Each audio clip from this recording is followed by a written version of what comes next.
Assalamualaikum warahmatullahi wabarakatuh. Selamat datang di channel YouTube Boring Vlog.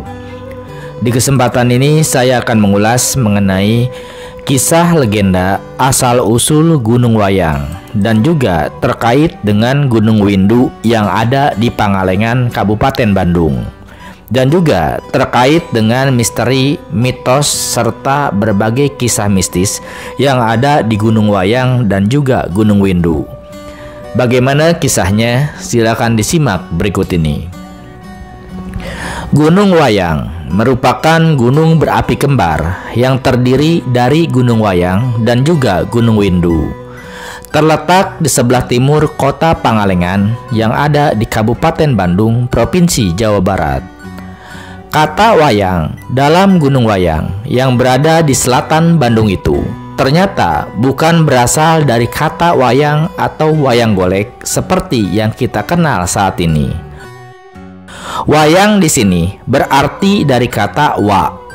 Wa yang berarti angin atau berangin lembut.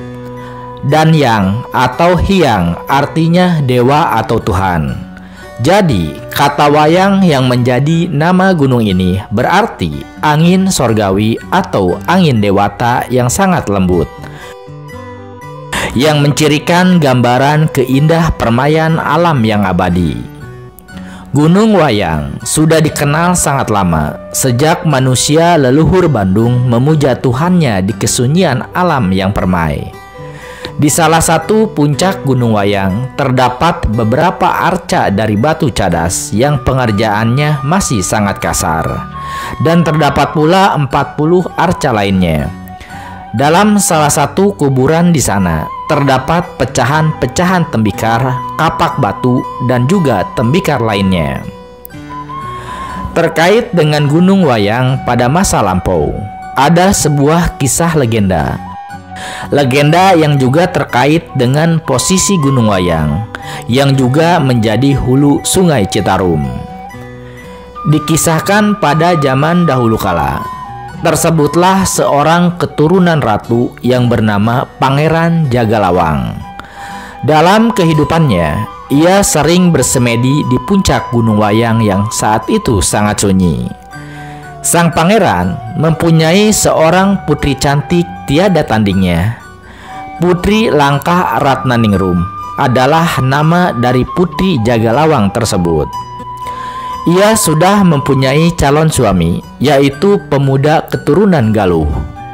Gagak Taruna adalah namanya, yang sedang menempa diri dengan melakoni hidup bertani di lembah Citarum, lembah yang sangat subur kala itu. Pemuda yang rajin, siang bertani, malam bersemedi.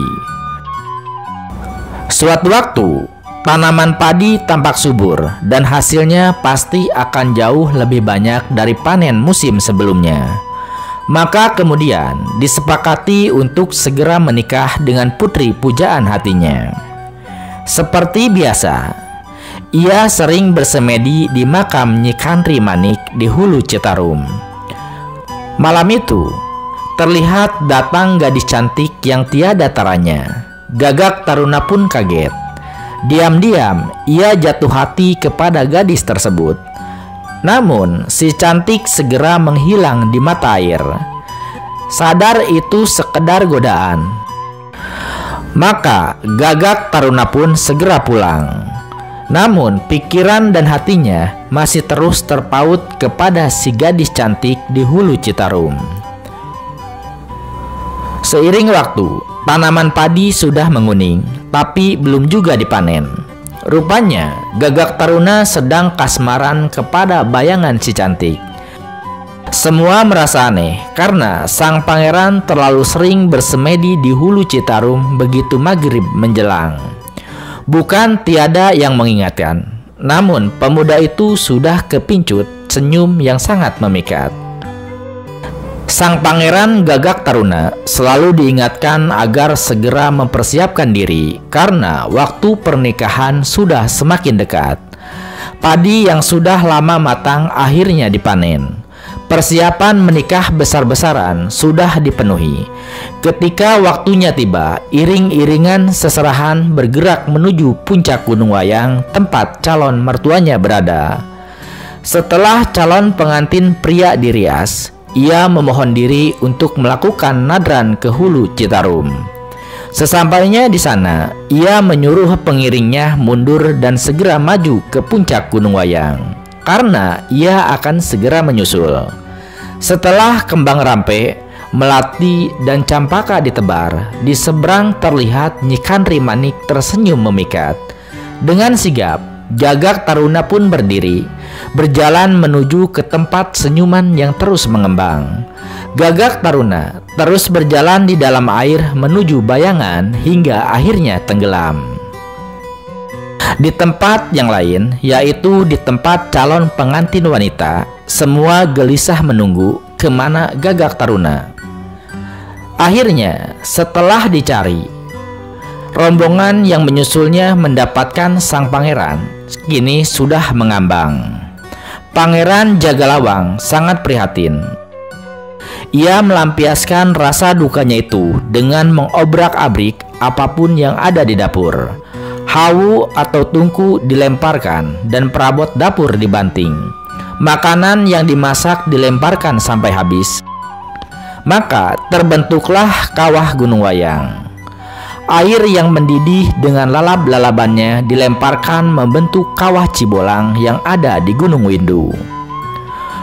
Adapun Putri Langka Ratnaningrum sangat bersedih, lalu berjalan tak tentu arah. Ternyata ia sudah berada di dalam hutan. Air mata darah terus mengucur.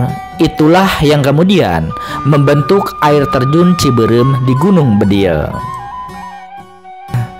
Nayaga tak mau pergi, masih berharap sang pangeran datang. Maka berubahlah mereka menjadi arca. Sebagian alat-alat tabuhnya ia lemparkan, diantaranya membentuk gunung kendang. Mayit Gagak Taruna akhirnya dikubur di Hulu Citarum. Sementara Pangeran Jagalawang menempa diri menyepuh hati, menghiang di Gunung Seda. Ia selalu menanti putri yang dicintainya segera pulang. Oleh karena itu, janganlah heran bila pada bulan purnama sering terdengar sayup-sayup bunyi gamelan.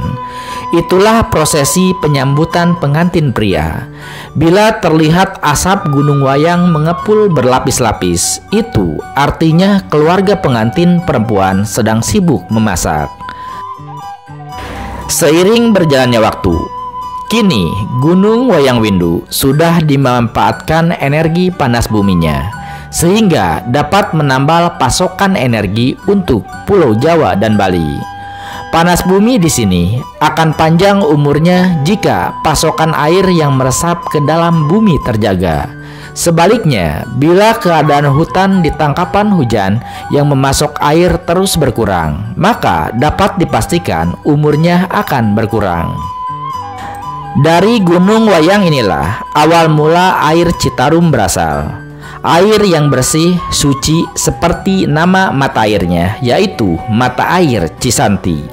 Air yang suci dan menyucikan. Nah, seperti itu legenda asal-usul Gunung Wayang dan juga Gunung Windu yang ada di Pangalengan, Kabupaten Bandung.